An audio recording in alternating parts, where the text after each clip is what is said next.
Yep, this is it. This is how I'll record my video.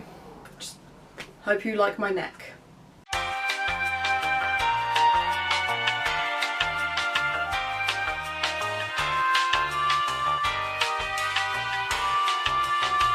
Hello and welcome back to my channel. Today we are doing my Top Trumps TBR and looking at the books that I will be reading for All the World's a Page readathon and Becca's Bookopolyathon. Smashed it in one take, who'd have thought it? Let's start with Becca's Bookopoly. The whole point of the Becca's Bookopoly is that you will go around the Bookopoly board with her, but she's going to do a roll every 12 hours and therefore you cannot plan ahead past the first roll for your readathon. So she came up with two rolls. One was for a sci-fi or speculative fiction or fantasy, I can't remember, it was one of those, but it was something that I read on a regular basis, so I decided to go with the chance roll and put 4 books that I bought in January that I have not yet read. I let Twitter decide, and Twitter decided that I should read Little Women, which I'm pretty sure when I bought it I put it as a book that I should read but I'm not that interested in because I read it at school and it's just... The whole point of a chance card is that you put 2 books you're really excited to read and 2 books you're not that fast to read. This was one of my not that fast, but Twitter went crazy and decided that this was the book that I'm reading, so this is the book that I'm reading. Now on to my Top Trumps TBR. As always, I have my trusted little box of cards. I will pick out 4 cards to choose my read. So let's have a little shuffle. I haven't got many of these left actually. If you've seen my last video, you know I have made some BAME cards. I will be using those once these cards have run out. However, because I still had a few of these left and I'm trying not to spend as much money on books, what I decided to do was put it on Twitter to determine which category I was going to use to pick out the BAME cards online, which I have already done. So I can tell you that Twitter decided that I would go with my highest rated, and I did it out of all of the books that I have that I already owned, and the highest rated was Girl, Woman, Other by Bernardine Evaristo. I'm really excited to read this. I bought this because I met Bernardine Evaristo. She's won the Booker Prize and other prizes since then. It's just, I know it's going to be great. So I'm far more excited about this than anything else on my TBR thus far. But as for the other categories, the first one is author. So we have Angela Carter, who I think I've read before. I might have read before. Yeah, I have. I can tell because I put it in pink. And the other one is Derek Jarman, so I will be reading Modern Nature. I did have Modern Nature in my TBR a few months ago, but I just didn't get around to it, so I will try to prioritise this because it was neglected last time. The second category is page numbers. I tend to go with the highest number of pages just to challenge myself. I have a whole bunch of books on my TBR already that I will go through from All the World's a Page. I don't know why I'm doing this so haphazardly. I just like chaos, it's what I live for. But anyway, we're going for highest page numbers to challenge ourselves. So I've got On Beauty, which is 446 pages, or we have Mosquito Land, which is 336, which means I will be going with Zadie Smith, On Beauty. I think I had this as one of my BAME cards anyway, because I already owned it. So there we go. That's 2 that I'm on my list. Obviously the Goodreads rating we've already done, which means the last card I'm picking out is cover art. So the first one is Kingdom of Souls, which is 5. As much as I'm really excited to read this, I don't really want this to be the winner because I don't own it and I don't want to buy any more books. And there we go, Stardust was 6. So just pipped it to the post, I'll be reading Neil Gaiman's Stardust. Again, that is another one that has been in a TBR before. I think it might have been for a Winter Quest. I feel like this was a set book for a set team that I just didn't get to. So there you go, Neil Gaiman's Stardust. Whew, that's a relief. I don't have to buy any more books because I have already spent too much money this month. It's the 2nd of June. That just goes to show how much money I've already spent. With All the World's a Page, they've created 3 separate lists of prompts and then some additional prompts depending on just how into Shakespeare you are. Now, because I've obviously studied it at uni and I've taught it, I felt like I couldn't do the beginner's level because that would just be too easy. So what I'm going to attempt is the intermediate and the advanced and see how we get on. Before I start and before we get into the actual list, I also bought this from the charity shop ages ago, which is a book on how to study Shakespeare. I want to kind of read it and maybe get some hints and tips. I've not read Shakespeare in a while, so I thought this might ease me in, but also be a good idea for me to make resources for people if I wanted to, or if I look at other historical or like classic works from that era, I guess. I feel like this would be a good intro to that, so I want to start with this before I crack on with any actual Shakespeare's, because I think with the language being the way it is, sometimes you just need to remind yourself how to read a Shakespeare, and I thought how to study a Shakespeare is literally telling you how to do that. So for the sake of £1, I was quite excited. This is also on my list.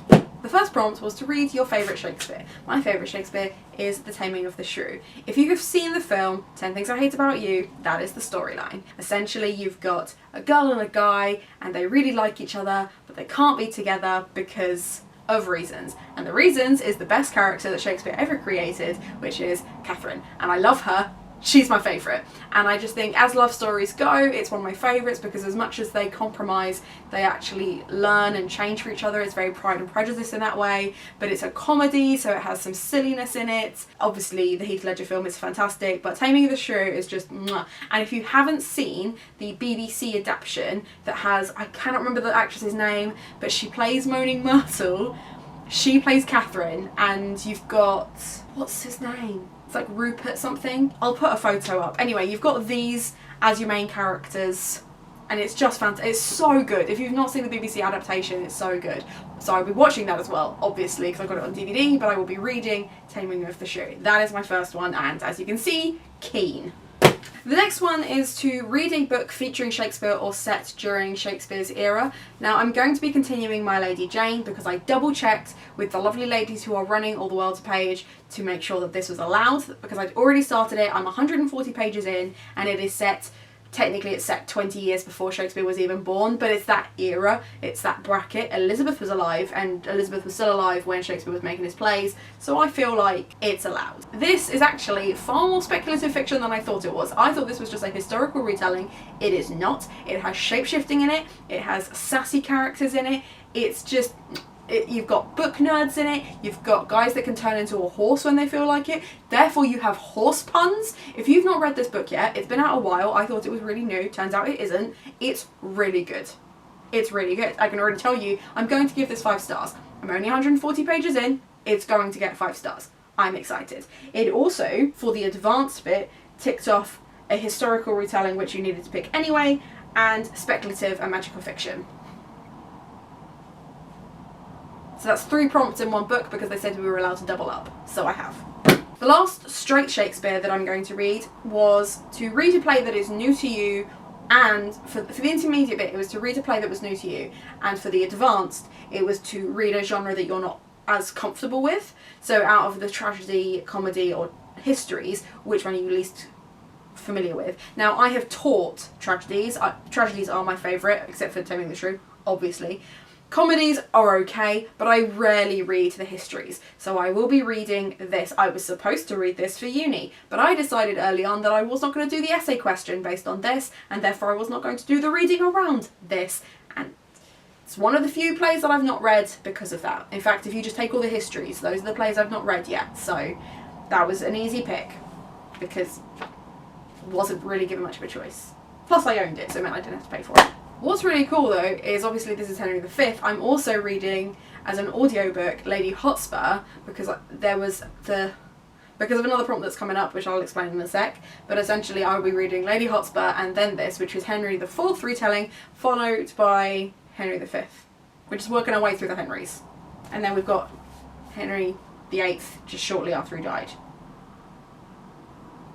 One of the final prompts was to read 3 retellings of 3 genres. They could either be 3 retellings of 3 separate plays or 3 retellings of 3 separate genres. And I decided that it would be easier to do the 3 retellings of different genres because it just would be. So yeah, Lady Hotspur is going to be my historical retelling. I am going to be reading the Star Wars trilogy written in Shakespeare as the sci-fi retelling, and I will be reading Jo Nesbø's Macbeth, which is obviously a psychological thriller. My parents love Jo Nesbø and I've never actually read any, so I'm terrified and excited because it took ages for my mum to say that she actually liked any of my writing, and the thing that she decided she did like was the short story I wrote about hell that was disgusting and my lecturer described as harrowing. That's what my mum said was really good, and she's the one that keeps buying these, so I can only assume this is going to be horrific. Another prompt for the advanced level that I actually forgot to mention was to read a book that possibly inspired Shakespeare. Now, I'm not sure if this did, but it could have, because it came out 200 years before Shakespeare was born, and therefore I feel like these were stories everyone would know. I'm going to be reading the Canterbury Tales by Chaucer. I live very close to Canterbury and I thought it'd make a cute vlog if I'm finally allowed to leave my house. They also have a Chaucer Canterbury Tales museum, which is nerdy as hell, so maybe I'll do something about that. I just feel like I enjoy this because there's a lot of this where I live. So that's cute. It's not the original translation, so it will be easier to read than if it was in the traditional translation. I have obviously studied how to read in the traditional translation, but I would have to find my notes, and that just sounds like a ball ache. So we're just going to read it in this pretty shiny copy as is. And then the last extra prompt was to read something non-fiction about Shakespeare. And I thought, well, I've studied Shakespeare quite extensively, and it's not that I don't think there's anything else I could learn about him. That's not the case. I think he was an enigma wrapped in a beard. But I decided that my non-fiction was going to be The Terrible Tudors, which is The Horrible Histories, Terrible Tudors, and The Slimy Stuarts. This is a double up, but I will probably only read the first half, which is The Tudors. It has a lot about Shakespeare in it, because obviously that was the era that he was in. So that's my final book. It's a kid's book. It's also an ex-library copy, but I've double checked. The library is not any place that I have been. I'm pretty sure I bought this from a charity shop, so someone else donated this to a charity shop after stealing it from a library, but I didn't steal it from a library, so there we go. And that's it. That's my list. I had to get a bigger basket for it because they didn't fit in my standard basket that I keep my books in, my to be read list. So yeah, I hope you like this video. I hope that your TBR list is nice and long as well. I don't know why I keep setting these ridiculous lists. I never read them all, but you know, aim high and all that. I hope you liked it, subscribed. If you haven't seen some of the most recent videos, I have done a reorganising my shelves to look like rainbows, and I have done some new Top Trumps cards that are BAME. Check those videos out, and other than that, have a nice day. So we're now going to attempt to do that thing where I collect them all up and pose with them, but wish me luck. Right, let's start with the big ones at the bottom. Do it smart. Oh, there's so many that you can't see my face.